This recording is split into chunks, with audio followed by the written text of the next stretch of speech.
वफाकी हुकूमत ने IMF की शराइत के तहत बिजली के बुनियादी टैरिफ में ₹3.39 फी यूनिट इजाफे की तैयारी कर ली है। इजाफी सरचार्ज अलग से लागू होगा। इस पर हम बात करेंगे। इस्लामाबाद से डॉट न्यूज के नुमाइंदे ताहिर शरानी हमारे साथ मौजूद हैं। ताहिर बताएगा बिजली सार्फिन पर कितना इजाफी बोझ पड़ेगा और कीमत में कितना इजाफा किया जाएगा। जी देखें, रवां माली साल के दौरान जून तक वफाकी हुकूमत का प्लान है कि सब्सिडी के खात्मे और बिजली के कीमत में इजाफे से और लाइन लॉसेस कम करके और बिजली चोरी रोक कर और रिकवरीज बेहतरी करके 280 अरब से 300 अरब रुपए की बचत होगी वफाकी हुकूमत को। और इस मद में बिजली के बुनियादी टैरिफ भी बढ़ाया जाएगा। सेमी एडजस्टमेंट में इजाफा अलग से होगा। बिजली के बुनियादी टैरिफ में खसूसी सरचार्ज की मद में ₹3.39 फी यूनिट इजाफे की तजवीज़ है। वफाकी काबीना की मंजूरी के बाद इस पर अमल दरामद होगा।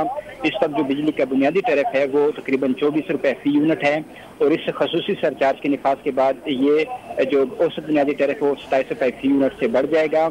इसके साथ मार्च 2023 से ₹3.39 फी यूनिट का इजाफी सरचार्ज अलग से लागू होगा, जबकि ₹6.79 फी यूनिट तक का जो सेमी एडजस्टमेंट में इजाफा है वो जून तक अलग से किया जाएगा। बहुत शुक्रिया ताहिर शरानी, आपने तफसीलात